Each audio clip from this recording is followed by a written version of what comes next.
everyone. Good evening and welcome. My name is Ritsu Demada, and I'll be your main host for tonight. We are so happy that you're here with us. Before we start, I would like to thank our sponsors for making this event possible. I'm going to be reading a list just to be upfront because there's a couple of them who made this possible. Thank you so much. UC Berkeley's Division of Equity and Inclusion, Asian American Research Center, Asian Pacific American Student Development Office, the Cal Alumni Association, the UC Berkeley's Philippine American Alumni Chapter, UC Riverside Center for Ideas in Society, and of course, UC Davis's Blossom Center for Filipino Studies. I would also like to thank our moderator and panelists, Dr. Nefertiti Tadyar, Dr. Nerissa Balse, Dr. Ricky Punsalan, and Dr. Dylan Rodriguez, and they'll all be introducing themselves in a little bit. And of course, to our audience, thank you for joining again. Lastly, I just want to give a huge shout out to the Filipino community here at UC Berkeley, from undergrads, grad students, faculty, alumni, and staff coming together to organize tonight's event and also the recent Philippine town hall, community town hall. So thank you. And last thing, please engage in the chat, but put your questions on the Q&A because the chat goes really fast. So please, any questions, put on the Q&A and we will answer them at the end. And tonight, I want to welcome Dr. Joy Varias, the lecturer of Filipino Language Studies here at UC Berkeley. We are so lucky to have her. She'll be here tonight to say some quick remarks and give context to why we are here tonight. Joy. Thank you, Fitzy.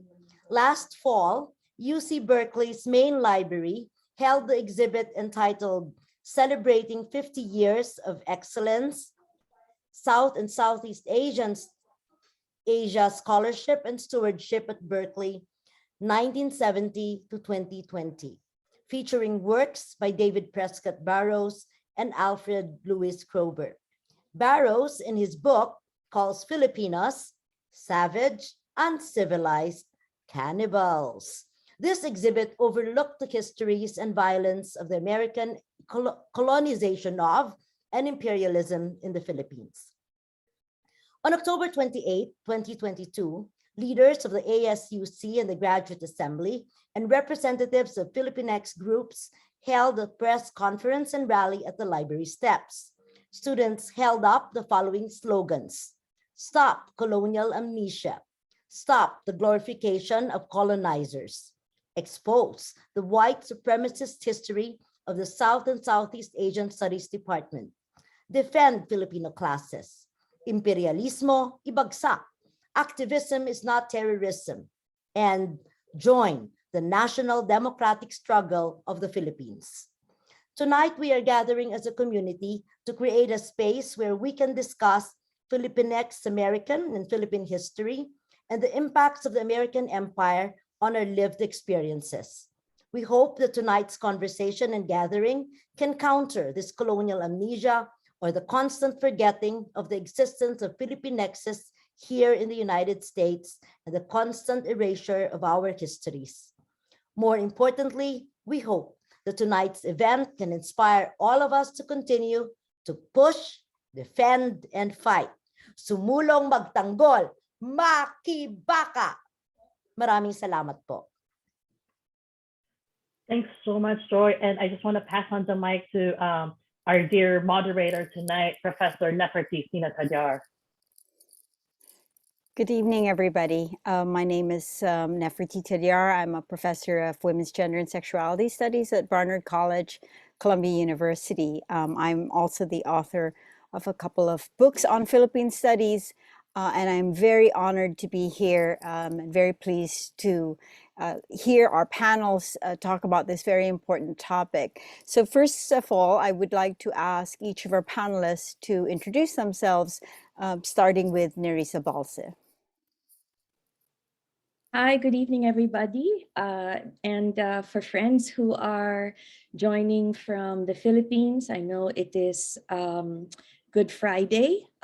So I wanted to recognize that people are here because they want to join this conversation with us today. So thank you for being here. Good morning, magandang umaga. My name is Nerissa Balse. I'm an associate professor of Asian American Studies at SUNY Stony Brook. I write about empire and the legacies of empire. And my work now is about looking at the Duterte regime and Filipino culture under the Duterte regime. Salamat. I'm very happy to be here. Our next panelist is Ricky Punsalan. Ricky? Hello, magandang gabi. So I'm Ricky Ponsalan, Associate Professor at the School of Information at the University of Michigan. My current project involves working with my faculty here at Michigan, Dr. Deirdre de la Cruz, to look at the colonial collections of the university, particularly the ones taken by Michigan academics and brought to campus.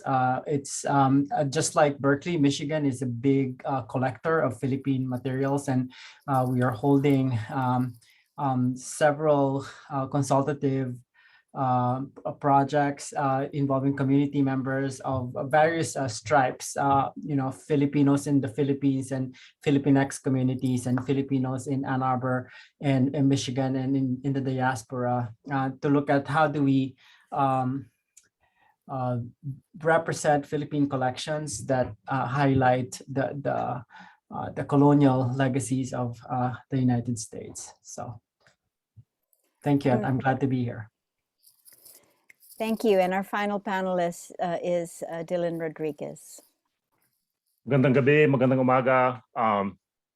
Good to see you all. Dylan Rodriguez, he, him pronouns. Talking to you from Cahuilla, Luceño, occupied Cahuilla, Luceño, Tongva land in Southern California. I work at UC Riverside, which is down the street from where Riverside Police Department stole the life of Taisha Miller in 1998. By way of introduction, I've been faculty member at UC Riverside for 21 years, but just as importantly, I did my graduate degree at UC Berkeley, where I met some of the beautiful people that are here. And I'll say that I walked into and through what used to be called Barrows Hall almost every day. I stared at the ugly ass bust of Barrows almost every day. I felt the evil course through that bust almost every day. So I want to start by saying fuck David Barrows and all of his intellectual inheritors. Welcome. Thank you for having me. Okay, well, that's going to send us off that gives us a good start.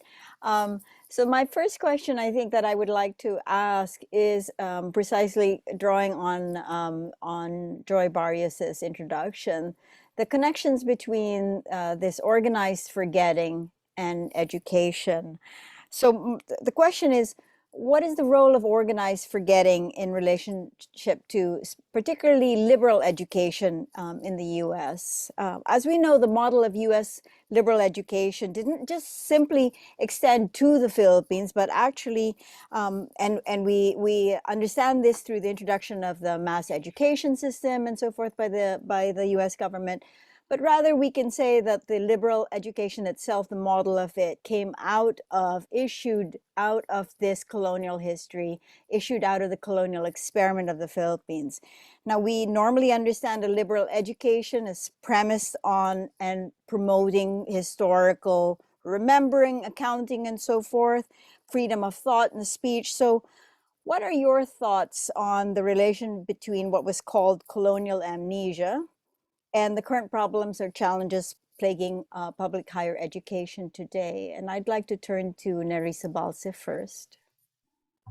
Well, I think that the liberal education that we inherited from the Americans is so beloved by generations of Filipinos, and we are part of this organized forgetting. We participate in colonial amnesia willingly. There is a phrase that I used to hear from my grandparents, and I think some people would remember this, panahon ng Amerikano, but peacetime.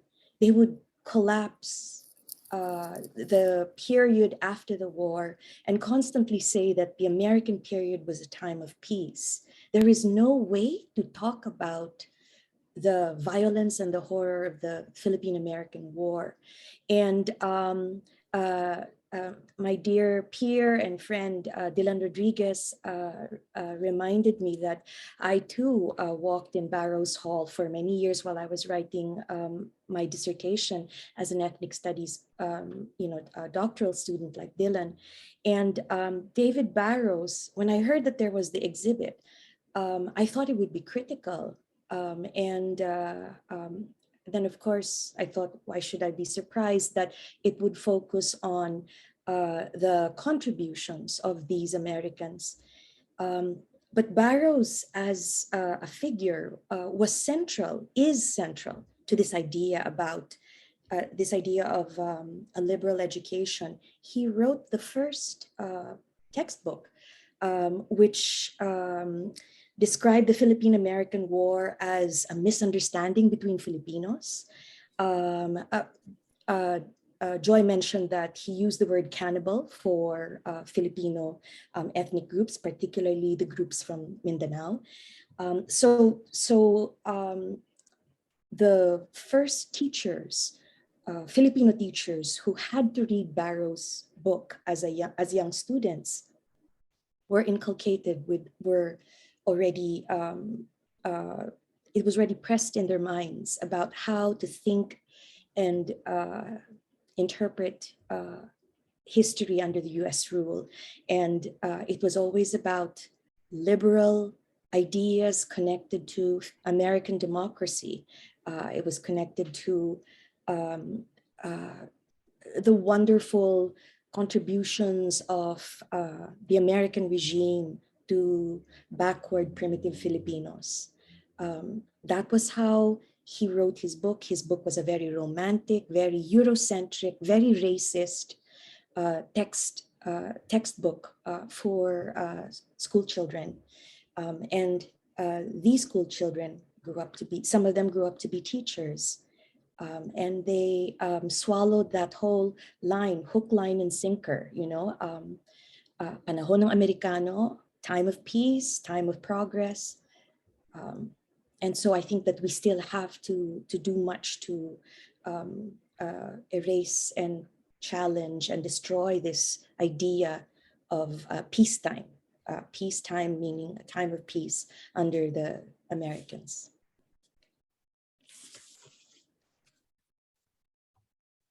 I guess Yes, Ricky, thank you. Please. Yeah, I'm next. Sorry, I'm gonna be looking down because I have my notes written, and also I'm making notes as I hear other panelists speak, so I have an opportunity to respond to what they're saying.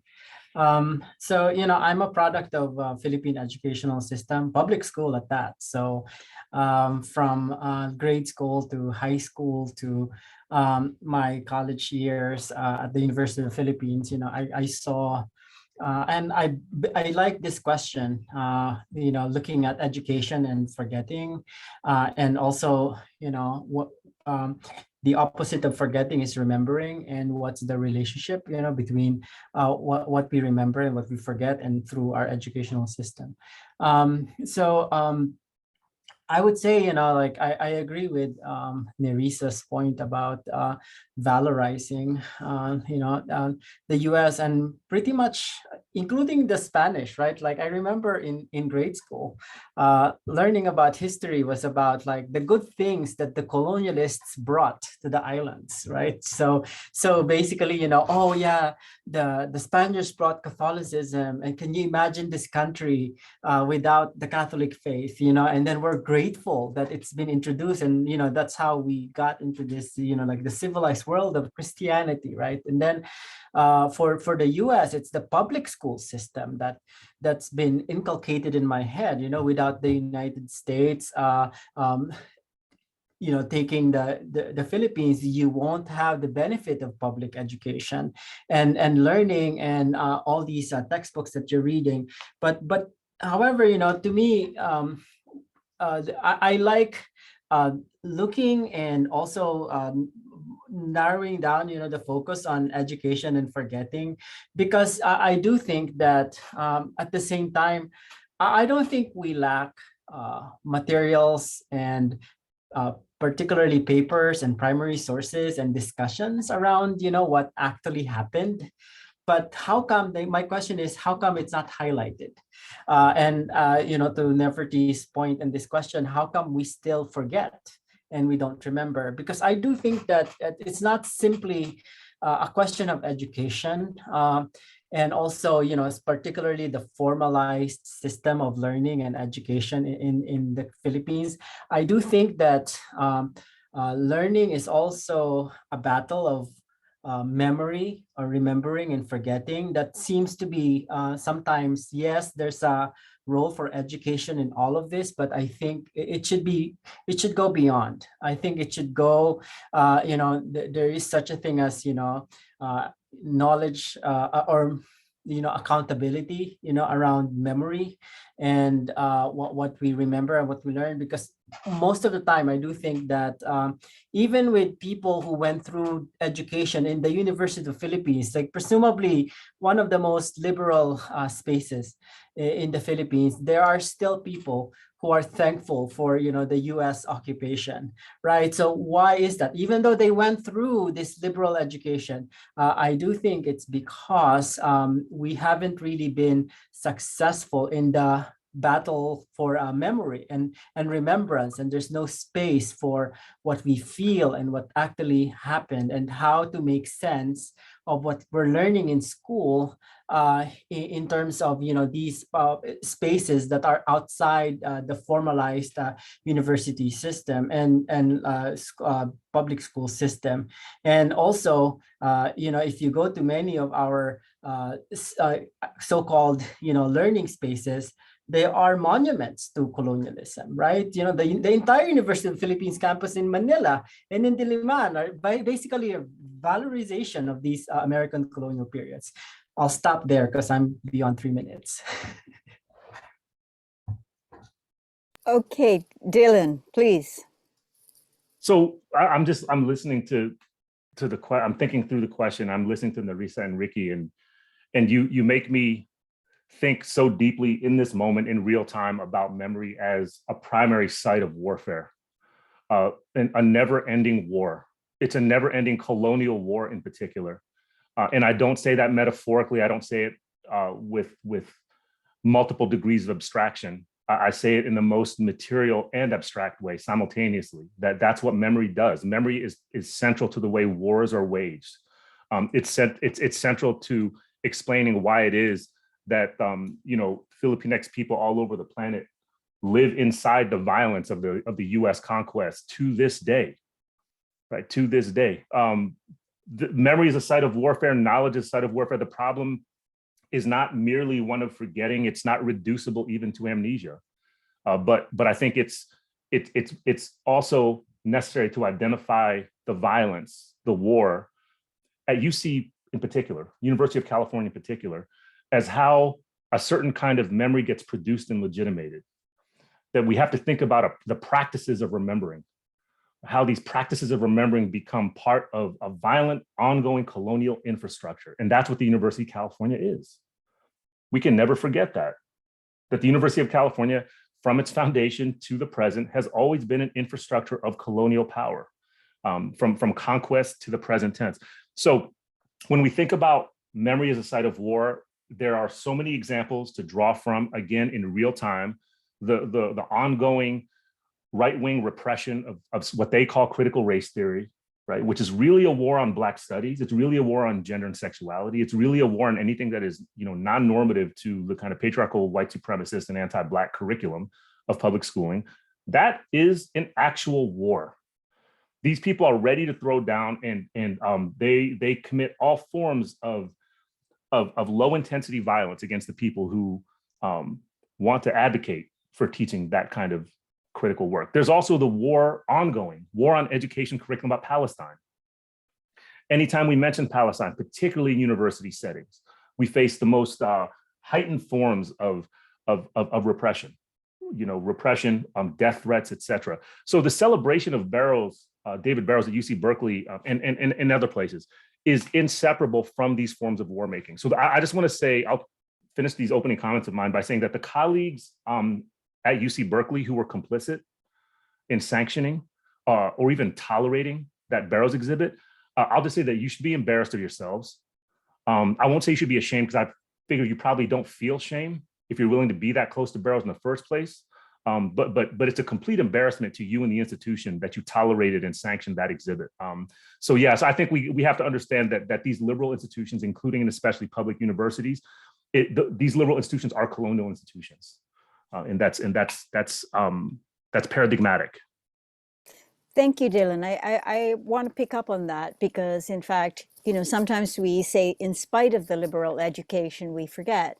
But I wanted to urge you a little bit more to just expand a little bit on this connection. You mentioned, Dylan, the war that's going on with a lot of interdisciplinary studies, Black studies, ethnic studies, and so forth. So maybe since all three of you are in higher education in the US, although we have touched on the complicity of education in the Philippines, here in the context of the US, as we know, the California system, which of course David Barrows went directly from the Philippines straight to the University of California.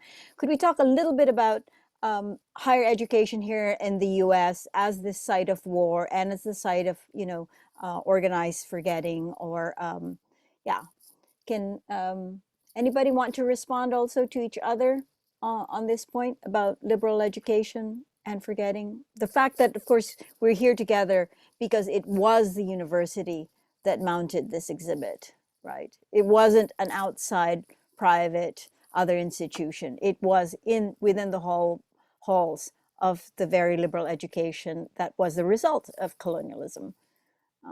Anybody would like to speak to that?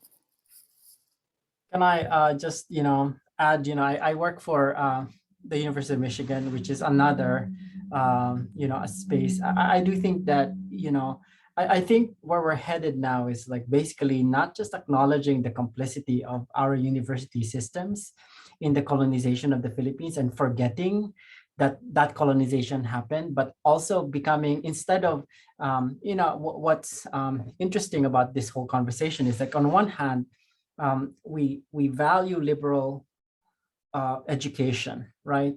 But at the same time, for instance, in the case of Berkeley, from generations of scholars tried to learn critical thinking while at the same time learning it in a building called Burroughs Hall. Burroughs, here in Michigan, we use archival materials in our special collections library named after Dean C. Wooster, who's another academic who went. So I do think that we need to start looking at these colonizers as part of the university establishment. And that there's a direct link with these academics in these universities, and went to the Philippines, became colonial administrators, brought materials back into the United States that became then the epistemic infrastructure that we learn from, right? For instance, when you write Philippine history, you visit the Bentley Library here in Michigan, or special collections, or the Bancroft Library, and these are all spaces from the very structure down to the collections, and these are all colonial spaces and colonial collections, and then we create histories and knowledge out of these things, and this is how deeply embedded colonialism is in our university. And I feel I do think that at some point we need to say, how do we stop perpetuating this? Because it almost has a life of its own. I know the topic right now is afterlives, right? But it's actually continuing lives of colonialism in many forms, deeply embedded in the universities and in our collections, and the way we think and the way we analyze the very sources of history that we write. Great, thank you. Nerissa, you want to? Yeah, that was beautiful, Dylan and Ricky. Knowledge has been central to empire making. That's the reason why the point of Ricky is that it's actually not an afterlife. Colonialism continues in the very disciplines that we're part of. And I would hope that looking critically and acknowledging the violence of knowledge making, might be important and a small step. I don't know if it's insignificant. I don't want to think that way because the very premise of a lot of interdisciplinary studies, I'm thinking of Africana studies, I'm thinking of Asian American studies, I'm thinking of other interdisciplinary studies like feminist studies or post-colonial studies. You begin with a human figure that is not unimportant, the abject figure that the empire considers as unimportant, and yet it is the subject of study. It is also the subject of violence. So Dylan has written about this. The Filipino condition is intimately tied to the violence of the American imperial project. We exist in the archives of Michigan. We exist in the archives of UC Berkeley because of empire, because of war. So knowledge making and war has always been intimately tied. And I want to repeat what Dylan said.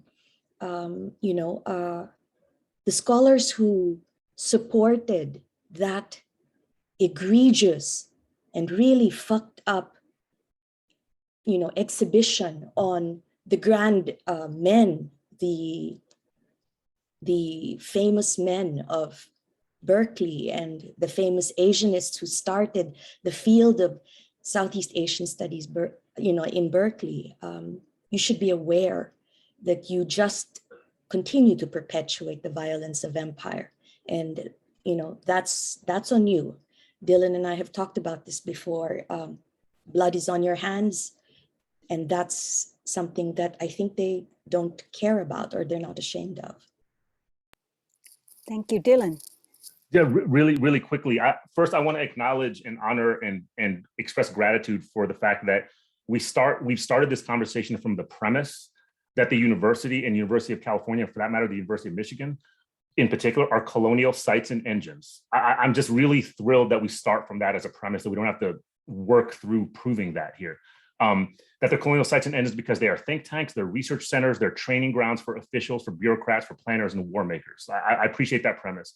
I just wanted to add the fact that if we can start from that premise, then we should be even more distressed that university-employed scholars, by and large, have yet to take full responsibility for this fact. That if universities are, in fact, an engine of coloniality, university-employed scholars have yet to take responsibility for this fact in an active present tense way, especially.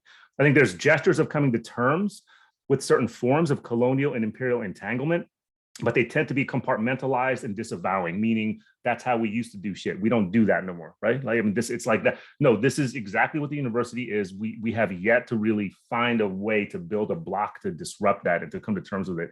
And so I appreciate if we begin from the same premise that we're talking about today, I think it literally changes everything we do by necessity. Great. So I would like to ask now how we can think about, I think many of you have pointed out the importance of this colonial history in the current moment, but I want to draw out a little bit more what the significant implications of this are to this current moment. Let's focus a little bit about, the stakes of talking about this. Whether it's drawing out your understanding about the politics of the exhibition, such as this framing and interpretation of Philippine history and U.S. empire, or perhaps simply, the fact that the continuation of the colonial structures, what is at stake now as we think in broader context beyond the university of this afterlife? How and why does this matter to contemporary politics and conditions of life, both in the Philippines and here? Dylan, why don't you take up that question first? I'm happy to, because it helps me funnel the endless reservoir of rage and anger I feel every time I hear these questions. I mean, that's one part of my answer to your question. Is that the genocidal violence of conquest and coloniality are always the stakes. Mm-hmm. They never go away. That violence is always with me. It stokes that endless reservoir of rage and anger toward the United States.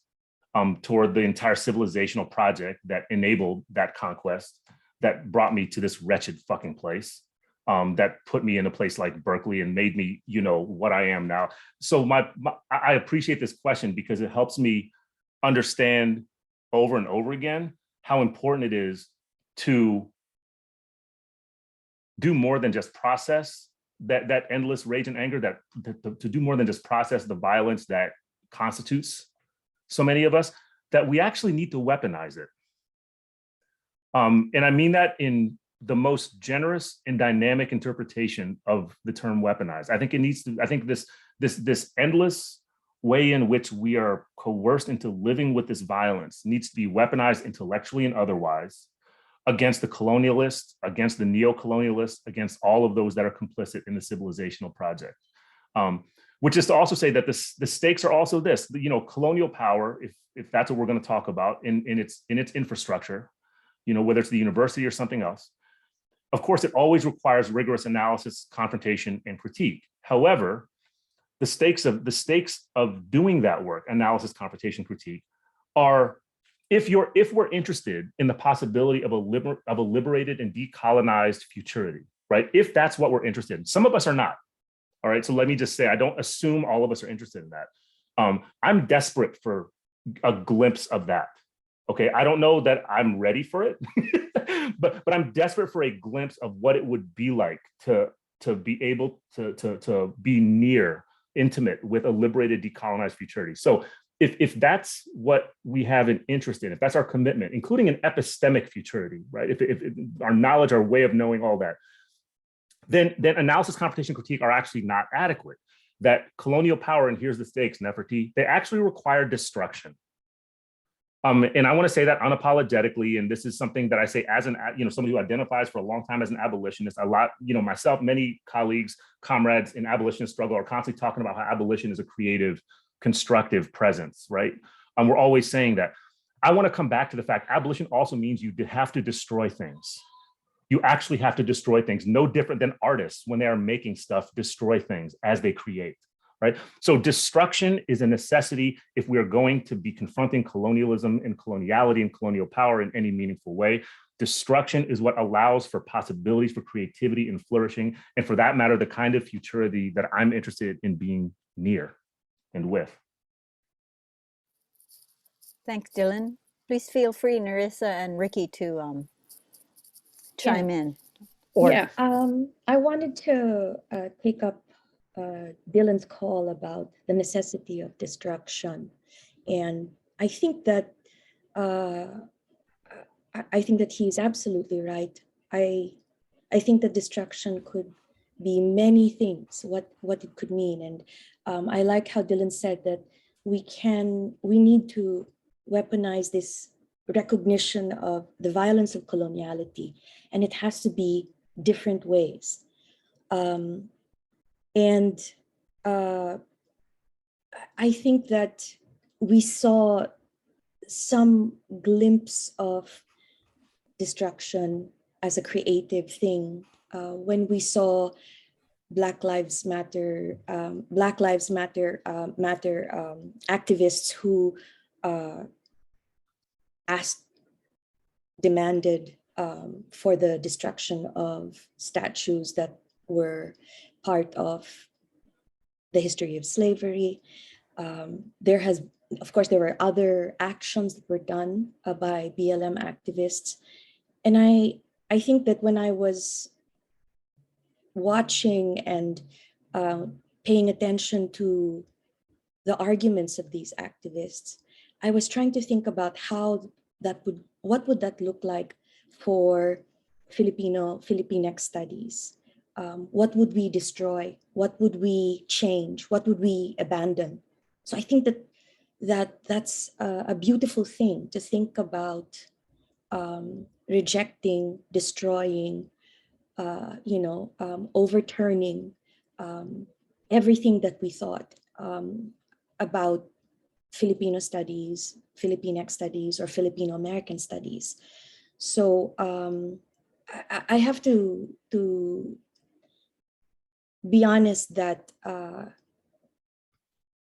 I think that the call to end or change violently the ways we teach, the way we understand our place in the university, is a serious thing that we all need to do, particularly because it really feels like the end times, right? I mean, and it's not a bad thing. I think that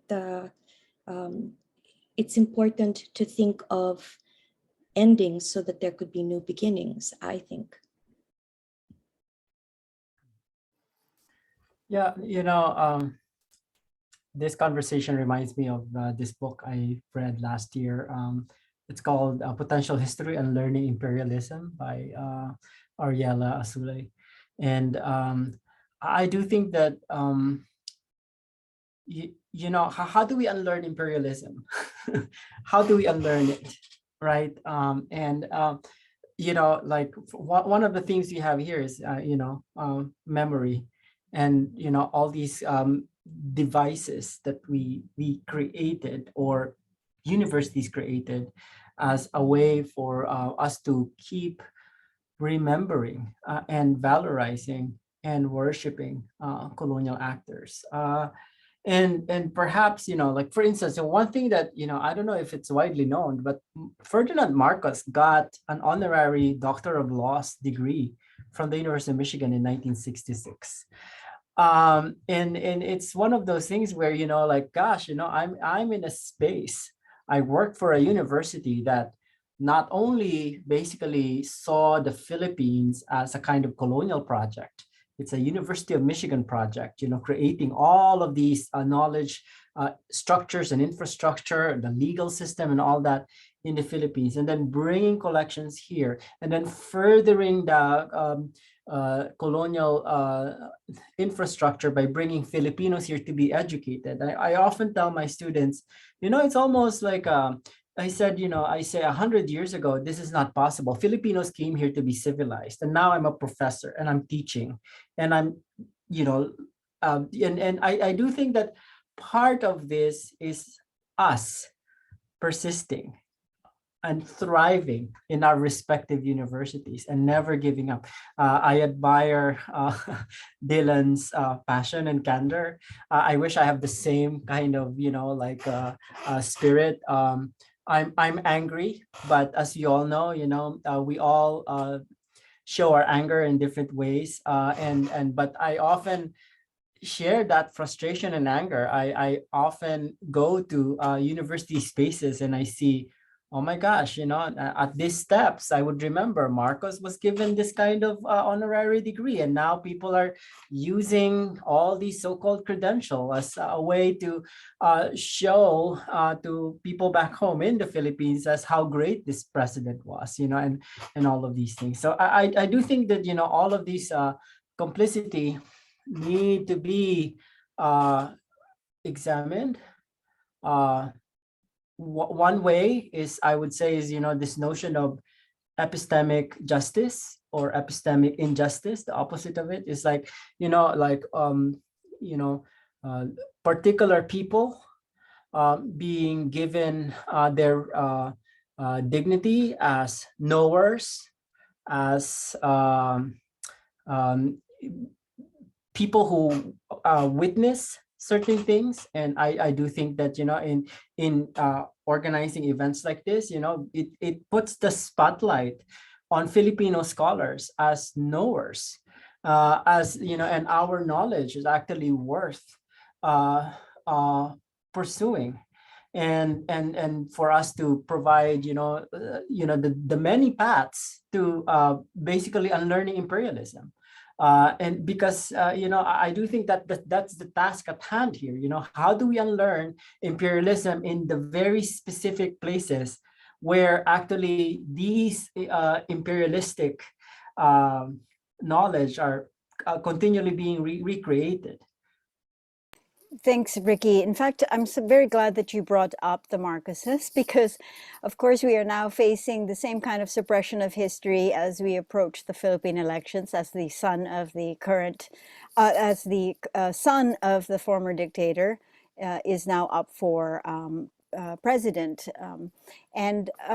I think that also in many ways, you've all kind of demonstrated how important the stakes are because of this continuing colonialism and the very concrete effects that we're facing now in the present. So on the one hand, you have this political situation in the Philippines where we can so suppress history and so identify with the orders of power that the possibility of a return of a dictator, right, is so imminent. And at the same time, in the United States, the identification with the colonizers that has led many Filipinos also to support white supremacy and to support Trump and to be on the side of politics. I think there are many implications to draw out here, but I will ask you to just reflect a little further before I ask the final question. Does anybody would like to add a little bit more to this discussion about the stakes of this intervention that we are making now and the unlearning of imperialism and the destruction? And what I hear is, for the possibility that we may flourish in another kind of future. Yeah, I'd like to try and answer this question, Nefertiti. When the January 6th coup happened, I remember that there was some discussion on social media of a Filipino Trump supporter with a broom Walis. and a walis. Yes, absolutely. And those of us who know that Filipino Americans are always have this horrible record of being closer to the Republican Party and vote Republican. So among Asian American groups, Filipinos are very active in the Republican Party. So it wasn't a surprise that in the coup, there would be a Filipino who would support white supremacy and Trump and all that. But I think that when I started studying Asian American studies at Berkeley, what I was really turned off by the earlier texts for Filipino American history and culture was that there was always this narrative of how Filipinos supported the United States during World War II. Many Filipinos are active in the US military, etc. And when I was a grad student, I didn't have the language to talk about how that very history, the participation of Filipinos in the US military, that goes back to the empire, that goes back to the creation of the Philippine Constabulary, that goes back to the creation of the police, the Philippine National Police, So, so I wanted to just, and Nefertiti has done a lot of writing on this about understanding fascism, global fascism, and to understand that the war on drugs, the war on terror, these are all different iterations of war or the rule of war, right?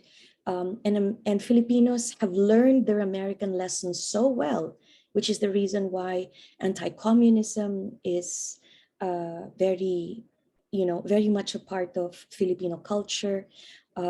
Militarism is part of Filipino culture. That's the reason why immigrants are drawn to being part of either the police or the military, the US Army, when they move, when they migrate to the US. So I think that this is all to say that these institutions that we consider as, part of our legacy from the United States, our governmental structures or our ways of understanding institutions, that's part of the forgetting too. We don't understand that before there was the war against drug addicts, the war against the poor, because Duterte's war is a genocide of the poor. There was the war against the insurrecto, and later it was a war against the hooks. Well, before the hooks, there was the war against socialist farmers. So the enemy of the Philippine state has always been a creation of the American colonial government and later on by Filipino elites. So we have to think about these targets of Philippine state violence, because they are those who are subjected to Philippine state violence, whether in the colonial past or the current time. This is still part of this history of the Philippines as a colony. So that man waving the banig, being part of that white supremacist space of the coup on January 6th, he's a figure that connects to these histories of militarism and Philippine state violence. We participate in that. We willingly do that. Thank you. Dylan, some thoughts? Yeah, it reminds me always that to be engaged in any form of collective work that deals with the stakes that we're talking about, means that everybody who's here, watching and listening and taking this in, regardless of your position in your day job, it requires that we participate in some form of actual abolitionist, decolonization, and/or anti-colonial community, collective, struggle, movement, organization, something. And I want to say, to demystify what I mean by that, right? Because sometimes people get an image in their, get a kind of an idea in their head about what it means to be part of these communities. Though being part of struggles for abolition, decolonization, anti-colonialism, and really just liberation can take so many different forms. All I'm urging people to do is find the form that feels good to them. It can, for many folks recently, during this pandemic, this ongoing pandemic, it's meant joining local mutual aid projects, right? As an abolitionist departure from charity and philanthropy project, right? Mutual aid is a whole other kind of liberating praxis that actually gives you a little bit of a peek into the liberated futurity and decolonized futurity that I'm talking about, a little peek.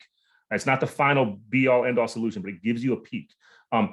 I've been privileged to be invited and to be incited as well by forms of collective study, right? Forms of collective study. People, more and more people, I think, globally are taking the project, the decolonizing, abolitionist, anti-colonial, and liberationist practice of collective study really seriously, especially outside the United States, and thankfully, increasingly inside this beast of the United States, right? And the reason is because people are desperate and urgent about building a shared analysis of immediate surrounding conditions, right? Whatever they feel and mean as surrounding conditions. And just to acknowledge some of the stuff that's popping off in chat and Q&A, one of the most immediate projects, that's an ongoing one, which is, I think, more complicated than some of our colleagues and friends want to give it credit for, is that, this requires a decolonization, in some ways, an abolition of Filipino American studies, actually. I would argue, in part because of its foundationally patriotic relationship to the U.S. nation building project, but also because so many of the guiding and paradigmatic assumptions that shape the field, if they're to be decolonized, means the field actually can't exist. And this is not to, it's to say that the epistemic and archival structure of how people in U.S.-based Filipinos come to know themselves through this history, that actually requires a foundational shift, a foundational change. So I think that's, all these things are part of the stakes, but I also wanted to make sure that I just got at, what we call Filipino American studies a little bit. And that's to say that the only people who I let call me Filipino American are my cousins in the Philippines. They just call me a Phil-Ems, and I let them do that. But I would, in the US context, I never will call myself a Filipino American, ever. Well, you're getting at to my last question, actually, Dylan, because you're providing some concrete ways to think about how we create radical futurity now. So let's stay with this question a little bit. In fact, it's also already in the Q&A. But let me phrase it this way first before we get to the actual Q&A, right? Give us some ways to think about, alternatives for, you've already started, Dylan, so I'm going to, go to Ricky first, but give us some ways that, people, and there, as you mentioned, there are a whole variety of ways that people can participate in creating a radical future now. So do you want to give us some examples or suggestions or thoughts? I love the idea of this collective study because it does make me think, for example, that we often rely on these institutions for the authority to create history. And yet there are so many ways that we could tell this history, create exhibitions ourselves outside of these institutions, and not think that these institutions have the authority to tell our history. But Ricky, please. Yeah, so I'm interpreting this question based on my own area of expertise. I'm a professor of archives and digital curation, and I was like thinking, because I saw this question ahead of time, and I said, okay, what's the radical future? Is it basically burning all the archives and museum artifacts, burning down the what does dismantling white supremacy mean and look like? My take on that is like, the radical path for me is like, acknowledging on one hand that the archival materials we have, the educational infrastructures that we have are all colonial, and that the knowledge we build out of these materials, will present particular logics, colonial logics, and it's there. On one hand, that's there, but on the other hand, we need these sources, these evidence, right, as a way to show the world that this actually happened. This is what's frustrating for me in this country. You go to any archival repository, look at the Philippine materials. You will see, you don't even have to invent, you just have to open your eyes. You don't even have to do any, like super, like deep against the grain reading, or just open your eyes, look at the photo. You'll see the different human rights violation and abuse that Filipinos got, right? And yet there's not enough conversation. No one is, I don't think people are brought to justice. And one interpretation I have here is like, well, can we, following Dylan's point about, warfare and battlefields, can we look at the archive as one of the areas, right? Like for me, what I'm doing here in Michigan is actually doing the hard work of collaborating with people in charge of these collections, doing reparative description, acknowledging that, we should not honor the people who collected these materials, but the people that are represented in these collections. Sometimes the radical act is the most simple, like meaning fix the metadata, correct the catalog, fix the provenance of these collections. And I do think that, sometimes we think that the radical act is something that's beyond our reach, but actually for me, it's something, to me, the most radical thing that I've done in the past 2 years during the pandemic is to go back to the University of Michigan and say, the university is complicit to Philippine colonization. The materials we have here are evidence of that. What are we doing? Give us, the resources and give us space to work on this. And they did. And I do think that's, a kind of victory. But we need more of that. It's not happening enough. And I do think, I'm challenging my colleagues in Berkeley, just do it. Start doing it. Do the radical act. Nerissa, the last word before we turn to Q&A.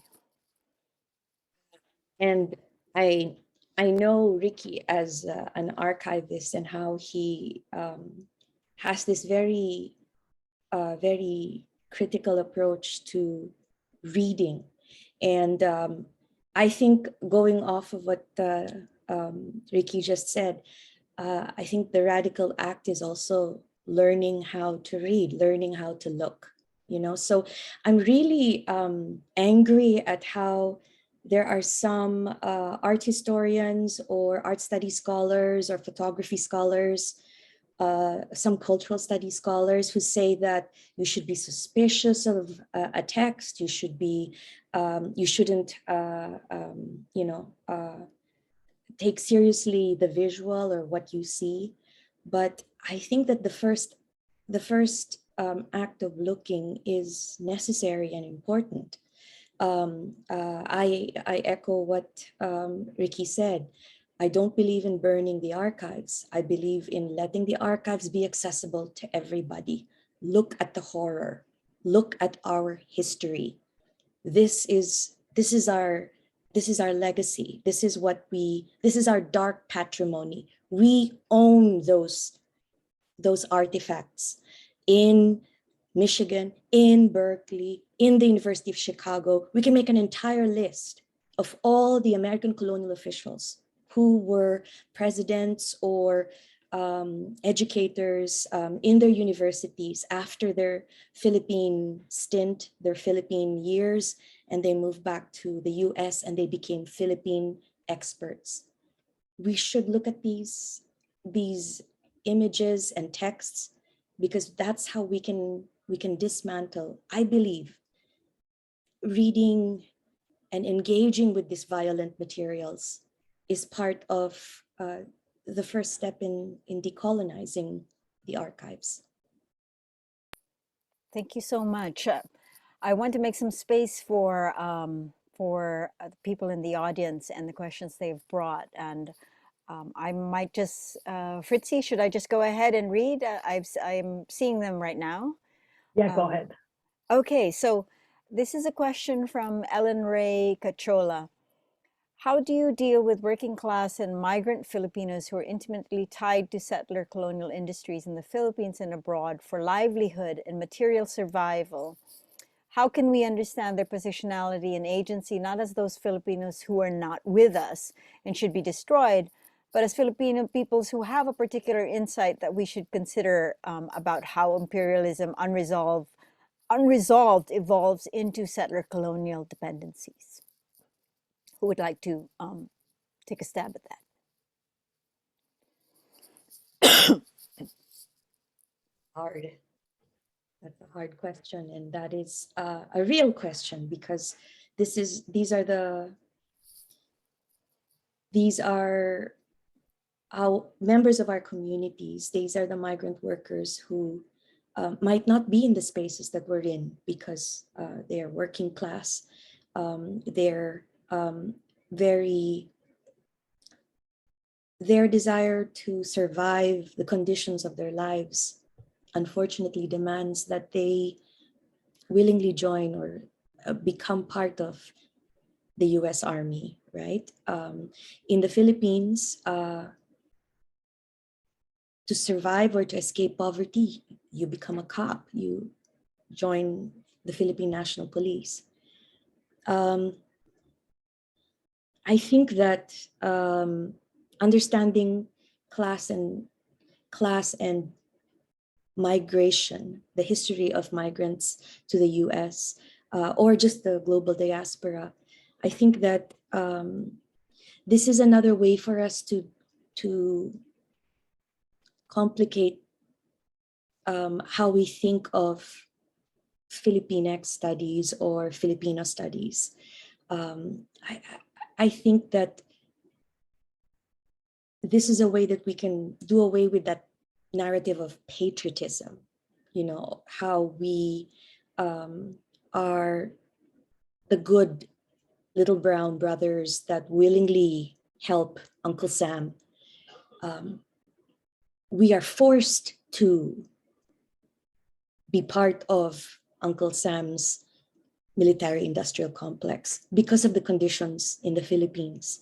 We are forced to become part of Philippine state violence because of the conditions in the Philippines, So I think that there has to be a recognition of the difficult lives of migrant workers, what they're forced to do. And then maybe we start there rather than thinking of patriotism and a willingness to just to become Republicans or become cops, something like that. Thanks, Marissa. Can I think about the question just a little bit too? Yeah, please. So I want to play with the question a little bit. while also honoring the spirit of the question, which is to say that I think most of the people that that I know, most of the people in the Philippine diaspora, you know, if we want to call it that, that I know, probably most people here are probably intimately tied to settler colonial industries. I mean, we started with that, right? I'm saying across class positions, okay? So I'm saying across class positions, this is the thing we have to fuck around with, okay? Because there's this notion that to be tied to settler colonial industries means that one is in the positions of being in the most grinding working class or even kind of proletariat lumpen positions, which is often the case. But what I think happens in those narratives is it lets people who inhabit other class positions off the hook, which is to say that those of us who have day jobs at places like University of California, University of Michigan, and elsewhere, probably a lot of the folks that are on this call that are listening to us now talk right now, are also intimately tied to settler colonial structures, industrial and otherwise. So I think we need to deal with that simultaneously with this question of the class position and the antagonisms that come with the class position. Okay, that gets to the other point, which is many of us, I think, within our own immediate and extended, blood and and extra blood families, can say that we have family members who represent some cross section of these class positions across the globe. Okay, so how do we deal with the antagonisms that come when we get together, at Pasco or whatever, and people start talking, right? Well, you fucking fight. You fight with each other, right? Like we fight with each other. We start yelling at each other and arguing with each other. So like in the spirit of this question, I want to say that is actually what all of us need to be doing. We need to be fighting and we need to be debating. We need to be arguing with each other because we can't let bullshit go by because lives are at stake, man. Like it's not just some ideological, it's not merely an ideological argument, right? It's an ideological argument that's tied to the most immediate forms of political and material asymmetry that make people suffer. Okay, so I can't wait to see my favorite Tita Chai. I hope she reads this. I hope she sees this video. My favorite Tita Chai, right? Who my cousin Chari tells me is a pro Duterte supporter, right? Because she wants to clean up the streets and all that shit, right? I can't wait to get together with her so we can start yelling at each other. Because I think she'll kind of respect me. I think she'll kind of listen to me while we're yelling at each other. But we have to fight this out, right? I can't live with Tita Chai believing that. I can't do it. I just can't do it. So in that sense, I think the analytical insight, needs to be, I think it needs to be tethered to a narrative storytelling project, which is what I think is missing. Right? Like, these reactionaries all have really good stories to tell from QAnon forward. And people buy into that shit and run with it, right? They go with that and they make all kinds of things happen based on those stories. I think we need to tell better stories, right? I need to tell better stories. I think we need to develop factual fictions that make sense, that resonate, and are also unapologetically radical in the sense that they get at the roots of these problems. And the last point I'll make is that many people, including me, who inhabit class positions that are relatively privileged on the planet, we oftentimes make the mistake of presuming that people who are in class oppressed positions are somehow automatically reactionary and hostile to analytical and rigorous thinking, right? Huge mistake. And the reason I say that is because once Tita Chai and I start yelling at each other, what I can guarantee you will happen is that she's going to start saying shit that is actually, if it's not abolitionist and anti-colonial, it's proto-abolitionist and proto-anti-colonial, because she wants liberation in some way. We just have like a severe difference in how we understand getting at that point, right? And we probably have to argue with each other over what freedom also means, okay? But she's going to say some shit that's going to actually be abolitionist and anti-colonial, and my job is to tell her that. It's like, see, you're not this Duterte piece of shit that I thought you were. You're actually on my side, and here's why. right? So I think some rigor in how we fight is also what some of us have skill sets to bring. And I think we need to gift that and socialize that, as well as weaponize it. Okay, thank you. And although I'm not one of the panelists, I do want to say one little thing about this question, which is that I agree with Nerissa and Dylan, the need for new stories, and it's a complex question. But I also want to add that, that there are structures that go beyond, particular kinds of ideological consciousness, that we can't only attack this from the point of view of changing minds, changing hearts and minds. The US will go to war just to change your mind.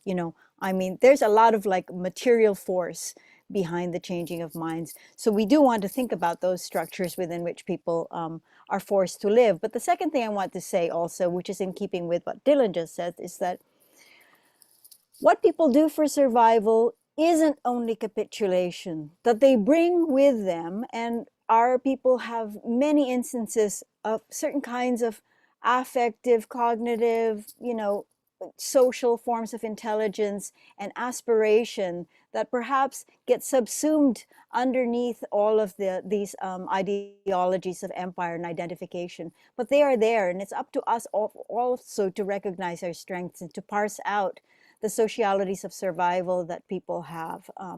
And that's something that I would like to put on the table. But let me ask the second question here, which is about precisely imagining a new future.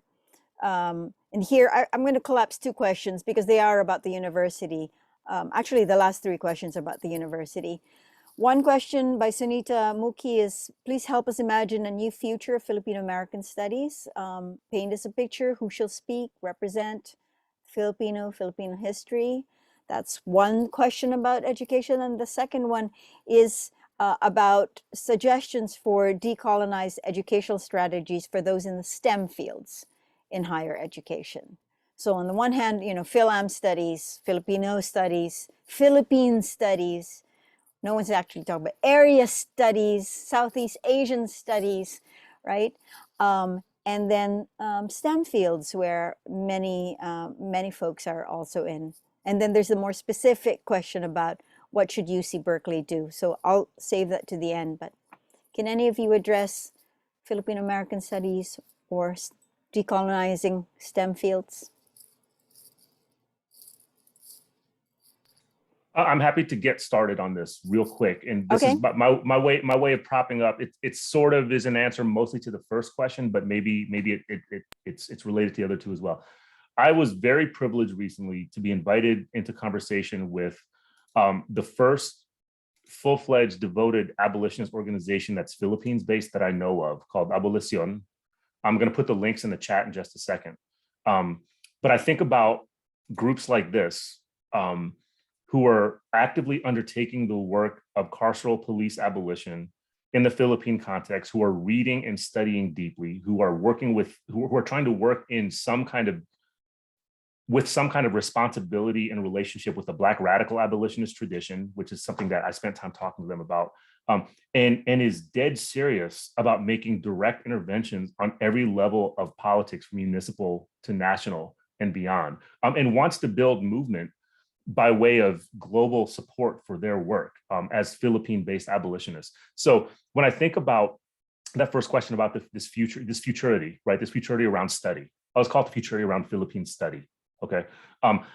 In my view, the one of the best examples of the type of collective that could represent one of the trajectories for Philippine study, right? And I'm echoing the notion of Black study. That's as old as Black studies itself, right? If we're going to start to think about Philippine study, then I think about groups and organizations like Abolición, because they're organizers, they're thinkers, they're building curricula, they're writing essays, they're doing all kinds of shit. I will put the links, or they've got a bunch of videos. I'll put 3 links in the chat so y'all can check it out yourselves, but wait until after we're all done talking. I'll just say that for as long as we I do think we should front and center the idea that whatever version of the work we do, it has to be about dismantling white supremacy, because I do think that it's basically the root of all of these things, right? Like, how come, like, going to, I actually know Ellen. Hi, Ellen. I miss you. I miss seeing you in conferences. Um, um, you know, the idea that certain lives and bodies and cultures are inferior, that's where it begins, right? Like, like you ask, like, how come Filipinos are poor and they have to go and become domestic helpers, care for other people's children, and send money back home, and all of these, and cheapening, like, basically our bodies are cheap to some people, right? You go to certain spaces, you automatically feel that kind of imposed inferiority on Filipinos. And I do think that, the goal is to, I think it's white supremacy, like, basically, who taught Filipinos that the only way to survive poverty in the Philippines is to become a domestic helper? I'm not saying this is a bad thing necessarily, but it seems to me that there's a big ideological and systemic notion that certain bodies, certain people, and by the way, like, this happens too when you go to Singapore, right? Like, how you're treated as Filipino in another country. So I think there's this kind of logic that we're up against. And to me, I'm not giving up on the idea of, like, how do we use area studies? How do we use Philippine studies? How do you use these spaces? And these spaces, I think, should function as a way to dismantle white supremacy, because that's for me, the very logic that's in operation, that we should be in opposition.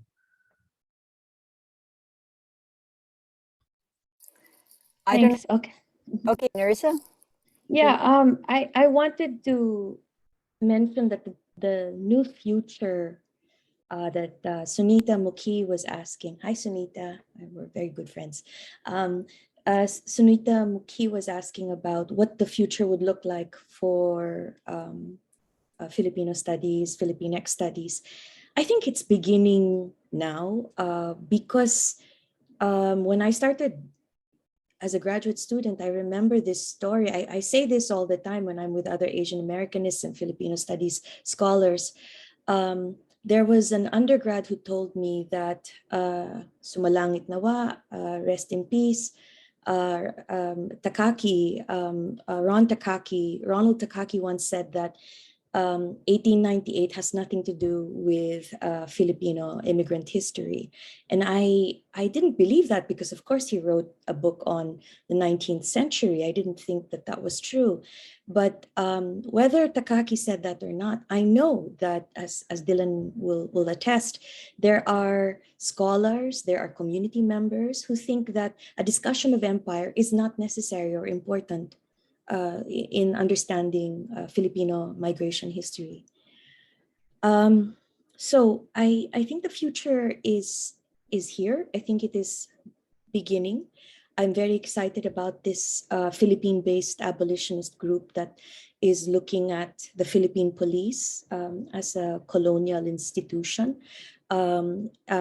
For my group, my organization, Malaya, New York, we also have a study group. There are young activists that are studying the history of the Philippine National Police and its relationship to the NYPD. I've learned this from other activists that the NYPD and the PNP, or the Philippine National Police, actually collaborate. They have projects and there is military support for the PNP from the NYPD. So I think that this is the start, that, study is the beginning of dismantling these colonial structures. Study begins this act of tearing apart, disarticulating, taking apart coloniality that permeates our lives, our jobs, our realities. The way we understand history in the world was, in a way, very much influenced by the creation of the camera. This is something that Gina Apostol has in her beautiful novel, Insurrecto. The way the world began to see or understand the truth, the idea of what is a fact, was created by the camera. And the camera itself is very much implicated in war, in military surveillance, in different forms of violence. So I think that we have to go back. We have to understand that the act of looking, the act of tearing apart or taking apart these histories, these ugly histories, it begins with looking and critiquing and understanding. And then it goes back to Dylan's point too.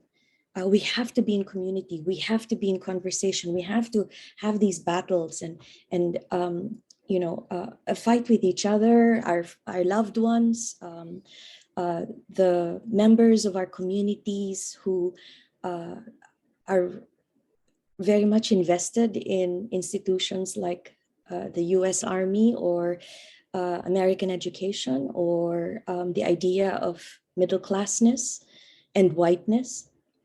We have to have these difficult conversations, and hopefully, we will be able to be in community with each other, even if our antagonisms are there. Then, of course, there is the larger community of scholars, I think, who are all here on this call.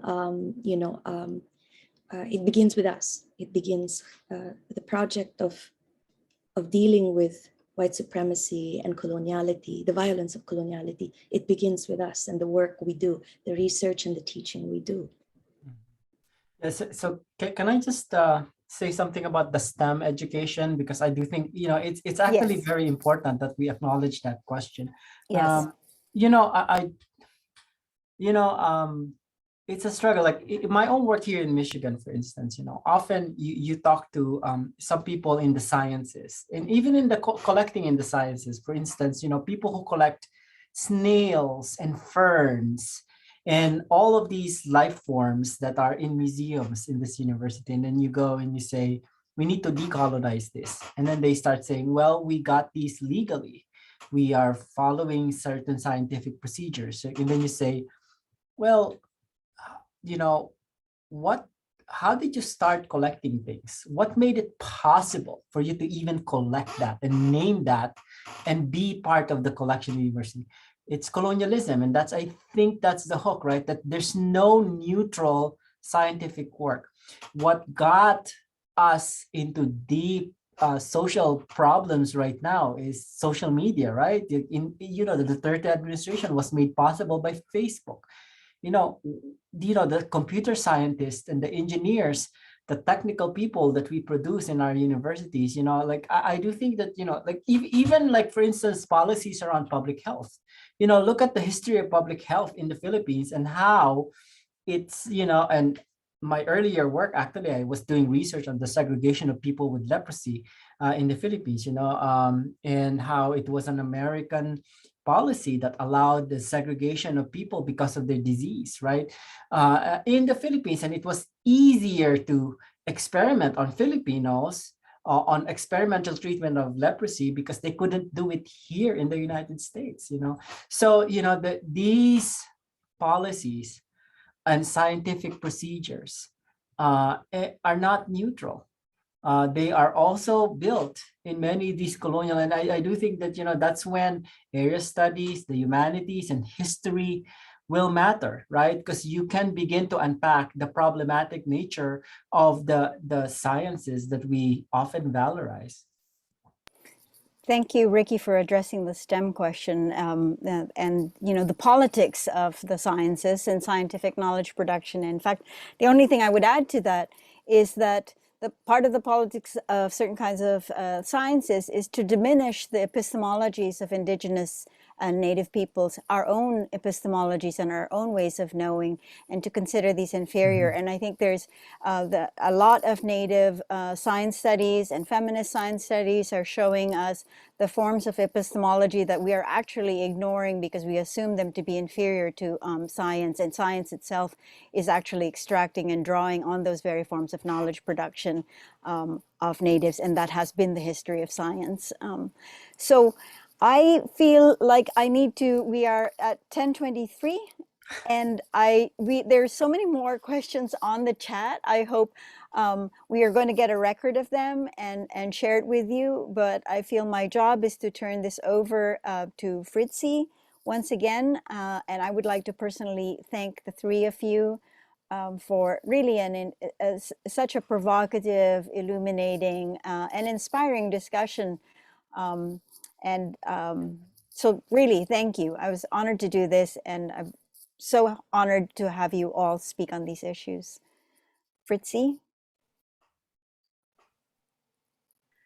Wow, thank you so much, Neferti, Dylan, Ricky, Nerissa. I'm out of words. It's just so amazing. I think that just gathering here tonight, having this conversation, that's already a beginning of creating, right? Of creating something, building community, learning from each other. That's already one thing. So I hope that tonight, oh wow, there's like 15 new messages on the chat already. So I just want to thank everyone. Thank you for joining us. And I hope this is not the last thing that we get to see each other and be in conversation with each other. Let's continue, working together collectively and fight, right? So have a good night. Be safe out there and on your drive home. Ricky, I'll buy you Jollibee. Come to California. We need you here. Yeah. Now that the panel is over, I just say the whole time I was fanboying. I'm like a big fan of Dylan and Neferti and Nerissa. I was like, it's so intimidating. I just have to come out, right? Neferti was my intellectual crush for the longest time. That I actually went to Santa Cruz to study with her. I got to tell you the story, but she wasn't there anymore. And I took a class with Angela Davis. My first time meeting Angela Davis, she apologized to me.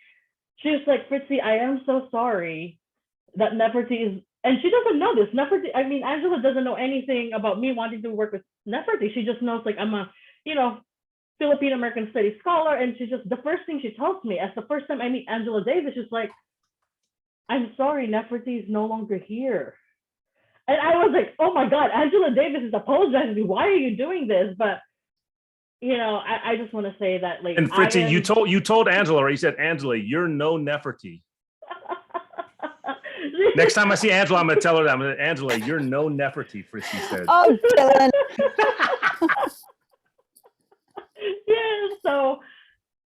So I am in awe of all of you and thankful for all of you for sharing with us. So many friends are texting me already, and we're really happy to tune in and learn so much. And so thank you all. I hope we can do this again, hopefully in person or maybe virtually if it's more accessible.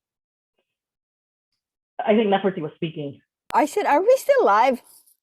We are still live.